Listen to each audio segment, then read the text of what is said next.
Court ने कहा है कि इतना फर्जी केस है, इतना फर्जी केस है, एक भी सबूत नहीं है, एक भी गवाह नहीं है। ये पूरा षड्यंत्र दो लोगों ने मिलकर रचा, नरेंद्र मोदी जी और अमित शाह जी। अब तो एक ही तरीका बचा है मोदी जी केजरीवाल से निपटने का। केजरीवाल का कत्ल करवाना पड़ेगा, केजरीवाल की हत्या करवानी पड़ेगी। आज दिल्ली में कहीं चले जाओ, सारी सड़कें टूटी पड़ी हैं, अस्पतालों में दवाइयां मिलनी बंद हो गई हैं, मोहल्ला क्लिनिक बंद किए जा रहे हैं, स्कूलों का बुरा हाल हो रहा है। पूरे दिल्ली में पोल्यूशन इतना ज्यादा कभी दिल्ली की जनता ने नहीं देखा था। दिल्ली के लोगों से जाके पूछो।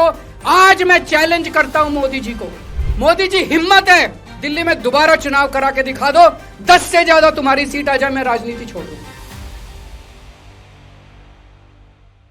शराब घोटाला, भारतीय जनता पार्टी ने पिछले 4 साल से इस शब्द का भारतीय राजनीति में खूब इस्तेमाल किया। आज उसमें जो आदेश आया उस पर अभी चर्चा करेंगे। न्यायालय ने, हमारे जस्टिस सिस्टम ने इसमें एक बहुत ऐतिहासिक फैसला दिया है।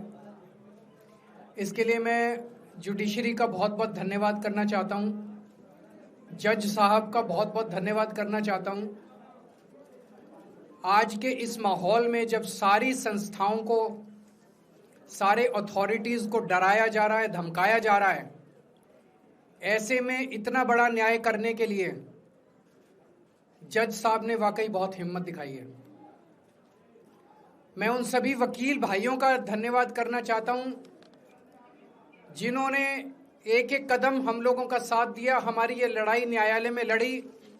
मैं खासकर नाम लेना चाहता हूं, अभिषेक मनु सिंघवी साहब का धन्यवाद करता हूं, हरिहरन साहब का धन्यवाद करता हूं, रिबेका मैडम का धन्यवाद करता हूं, विक्रम चौधरी जी का, दयान कृष्णन जी का, रमेश गुप्ता जी का, शादान का, मोहित माथुर जी का, विवेक जैन, रजत, मोहम्मद इरशाद, करण, मुदित जैन, और भी कई नाम है, अगर मेरे से कुछ रह गए हो। बहुत सारे वकीलों ने हमारा साथ दिया, और उन सारे देश भर के लोगों का जिन्होंने पिछले 4 साल से जिस तरह से हमारे ऊपर अत्याचार किया जा रहा था, इतने कठिन समय में हम लोगों का साथ दिया, उनका धन्यवाद करना चाहता हूं। आप जान रहे हैं कि किस तरह से पिछले 4 साल से ईडी को, सीबीआई को, सारी संस्थाओं को इस्तेमाल करके हमारे ऊपर एक शराब घोटाला नाम का एक आरोप लगाया गया। सीबीआई ने, ईडी ने उसमें चार्जशीट फाइल की। आज कोर्ट को प्राइमा फेसी ये निर्णय लेना था कि क्या सबूत और गवाहों के बयानों के आधार पे सफिशिएंट मटेरियल है कि इसमें मुकदमा चलाया जाए। अभी मुकदमा चला नहीं था। कोर्ट को यह निर्णय लेना था कि क्या मुकदमा चलाने लायक सफिशिएंट मटेरियल है, और कोर्ट ने लगभग 600 पेज के आदेश में सारे सबूतों और सारे गवाहों को मद्देनजर रखते हुए ये कहा है कि इतना भी सबूत नहीं है, इतने भी गवाहों के बयान नहीं है, एक निक्का सा भी सबूत नहीं है कि इसमें मुकदमा तक चलाया जा सके। अगर मुकदमा चलाया जाता, 15-20 साल मुकदमा चलता, उसमें बहुत सारे गवाह बुलाए जाते, सबूत रखे जाते, उसके बाद होता, वो तो अलग बात है। कोर्ट का ये कहना है कि इतना टुच्चा केस है, इतना फर्जी केस है, इतना बेकार केस है, इतना गलत केस है। ये मैं नहीं कह रहा, ये भाषा है। आप कोर्ट का ऑर्डर पढ़िए, ये ऑर्डर जो है ये ऐतिहासिक ऑर्डर है। कोर्ट ने कहा है कि इतना फर्जी केस है, इतना फर्जी केस है, एक भी सबूत नहीं है, एक भी गवाह नहीं है कि इसमें मुकदमा भी नहीं चलाया जा सकता। ये पूरा षड्यंत्र किसने रचा, क्यों रचा? ये पूरा षड्यंत्र 2 लोगों ने मिलकर रचा, नरेंद्र मोदी जी और अमित शाह जी। और आज उन दोनों को पूरे देश से माफी मांगनी चाहिए। उन दोनों ने मिलकर षड्यंत्र रचा कि आम आदमी पार्टी को खत्म किया जाए, आम आदमी पार्टी को बर्बाद किया जाए, और उस षड्यंत्र के तहत आजाद भारत का सबसे बड़ा और सबसे घिनौना षड्यंत्र रचा उन लोगों ने। वो देख रहे थे कि दिल्ली में वो हमें नहीं हरा सकते। वो देख रहे थे कि दिल्ली की जनता हमारे कामों से बहुत खुश है। वो देख रहे थे दिल्ली में कामों की राजनीति के आधार पे वो कहीं खड़े नहीं होते। तो उन्होंने एक षड्यंत्र रचा। जनता जानती है कि केजरीवाल ईमानदार, उन्होंने कहा केजरीवाल की ईमानदारी पे चोट करो। जनता जानती है कि आम आदमी पार्टी ईमानदारी, उन्होंने कहा आम आदमी पार्टी की ईमानदारी पे चोट करो। उन्होंने आम आदमी पार्टी को खत्म करने के लिए षड्यंत्र रचा और बोले केजरीवाल बेईमान है, केजरीवाल बेईमान है, केजरीवाल बेईमान है। केजरीवाल ने शराब घोटाला किया, केजरीवाल पैसे खा गया, केजरीवाल ने 100 करोड़ रुपए खा लिए। मैंने जिंदगी में केवल ईमानदारी कमाई है, मैंने जिंदगी में केवल इज्जत कमाई है, एक नया पैसा नहीं कमाया मैंने अपनी जिंदगी में। इन लोगों की तरह नहीं हूं मैं। मैंने जिंदगी में एक नया पैसा नहीं कमाया, केवल ईमानदारी कमाई है। और ये उस ईमानदारी के ऊपर चोट करना चाहते थे, उसके लिए इन्होंने षड्यंत्र रचा था। आज कोर्ट के ऑर्डर के बाद ये साबित हो गया देश के सामने, केजरीवाल कट्टर ईमानदार है, मनीष सिसोदिया कट्टर ईमानदार है, संजय सिंह कट्टर ईमानदार है, दुर्गेश कट्टर ईमानदार है, आम आदमी पार्टी कट्टर ईमानदारी है। हम नहीं कह रही है, कोर्ट ने सारे देश के सामने बोला है। कई लोग ये कहते हैं जेल से आने के बाद केजरीवाल चुप क्यों हो गया, केजरीवाल गायब हो गया, केजरीवाल कहां गया। मैं कोई नेता नहीं हूं, मैं कोई पॉलिटिशियन नहीं हूं। पॉलिटिशियन को फर्क नहीं पड़ता, उनको 4 गाली दे दो, मोटी चमड़ी होती है उनकी। मैंने जिंदगी में केवल ईमानदारी कमाई है। मेरे को जब कोई बेईमान बोलता है मुझे फर्क पड़ता है। मेरे को जब जेल भेजा जाता है, मेरे परिवार के ऊपर ताने मारे जाते हैं, मेरे को फर्क पड़ता है। केजरीवाल को फर्क पड़ता है। इसलिए मैंने तय किया था कि जब सारे देश के सामने मैं निर्दोष साबित हो जाऊंगा तब तक मैं चुप रहूंगा। आज मेरे दिल से बहुत बड़ा बोझ उतर गया। मैं मोदी जी को कहना चाहता हूं, मोदी जी आपने हमारे ऊपर इतने केस कर लिए, आपने ईडी छोड़ दी, आपने सीबीआई छोड़ दी, आपने पुलिस छोड़ दी, आपने इनकम टैक्स छोड़ दिया हमारे पीछे, आपने जेल भेज दिया हमारे 5 सबसे बड़े नेताओं को। आम आदमी पर एक समय ऐसा था जब आम आदमी पार्टी के सबसे टॉप के 5 नेता जेल में थे एक साथ। उसके बाद भी केजरीवाल का कुछ नहीं बिगाड़ सके। अब तो एक ही तरीका बचा है मोदी जी केजरीवाल से निपटने का, केजरीवाल का कत्ल करवाना पड़ेगा, केजरीवाल की हत्या करवानी पड़ेगी। उसके अलावा अब केजरीवाल आपसे संभलने वाला नहीं है। अब आपके बस का नहीं है केजरीवाल, आपने सब कुछ करके देख लिया, अब केजरीवाल का कत्ल ही करवाना पड़ेगा।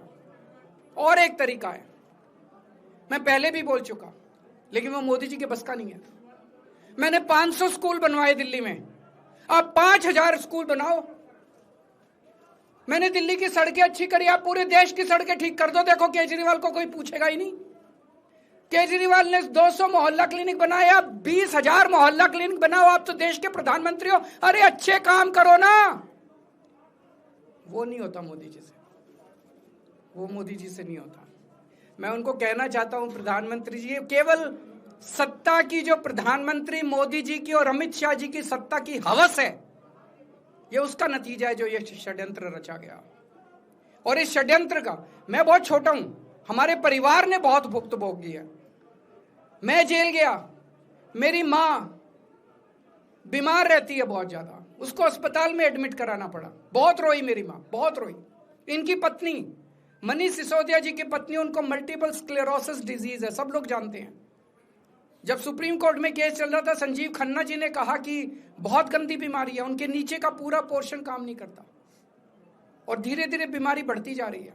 हमारे परिवार ने बहुत भुगता है, लेकिन वो इंपॉर्टेंट नहीं है, हम इंपॉर्टेंट नहीं है, हमारा परिवार भी इंपॉर्टेंट नहीं है। लेकिन मोदी जी और अमित शाह जी के षड्यंत्र का खामियाजा जो दिल्ली भुगत रही है, दिल्ली के 3 करोड़ लोग भुगत रहे हैं, उसकी भरपाई कौन करेगा?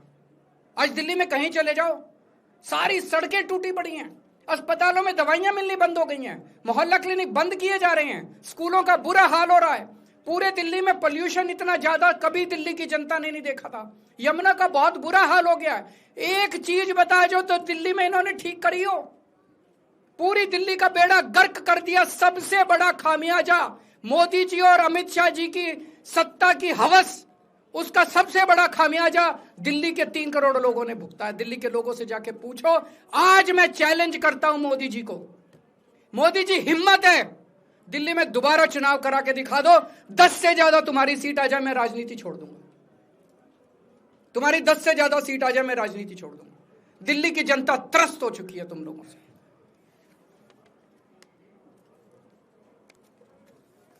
मैं मोदी जी को कहना चाहता हूं, अगर आपने सत्ता हासिल करनी है, कुछ पॉजिटिव काम करके सत्ता हासिल करो। आज देश के सामने इतनी बड़ी बड़ी समस्याएं हैं। आज देश का युवा दुखी है, देश का व्यापारी दुखी है, देश का उद्योगपति दुखी है। आज अमेरिका हमें आंखें दिखा रहा है। मोदी जी की हिम्मत नहीं है जो ट्रंप के खिलाफ एक शब्द बोल दें। ट्रंप के खिलाफ रोज ट्रंप गालियां देता है मोदी जी को, रोज ट्रंप गालियां देता है भारत को, रोज ट्रंप गालियां देता है हमारे देश को। मोदी जी के हमारा प्रधानमंत्री भीगी बिल्ली बना हुआ है। अरे देश संभालिए ना। आपको हमने देश चलाने को दिया था और आप केजरीवाल में उलझ गए, आप आम आदमी पार्टी में उलझ गए। पॉजिटिव काम करके सत्ता हासिल कीजिए, ये नेगेटिव काम करना बंद कीजिए। अगर आपके कोई 1-2 प्रश्न है तो। क्या आपको उम्मीद है कि अब ईडी के मामले को भी? ईडी मामला खत्म हो गया। सीबीआई के मामले के बेस पे ईडी था, वो अब फॉर्मेलिटी बची है। हम अगले हफ्ते एप्लीकेशन डालेंगे, ईडी का मामला खत्म हो जाएगा। कांग्रेस कह रही है कि ये बीजेपी ने जो है कांग्रेस को नुकसान पहुंचाने के लिए आपको जो है राहत दिलवा दी है। मैं आपसे पूछना चाहता हूं, केजरीवाल जेल गया, रॉबर्ट वाड्रा जेल गया, संजय सिंह जेल गया, क्या राहुल गांधी जेल गया, मनीष सिसोदिया जेल गया, सोनिया गांधी जी जेल गई? किस मुंह से बात करते हैं? शर्म नहीं आती कांग्रेसियों को? ले जाए, वो तो ले जाए, उनका हक है। सुप्रीम कोर्ट भी जाएंगे, हाई कोर्ट भी जाएंगे।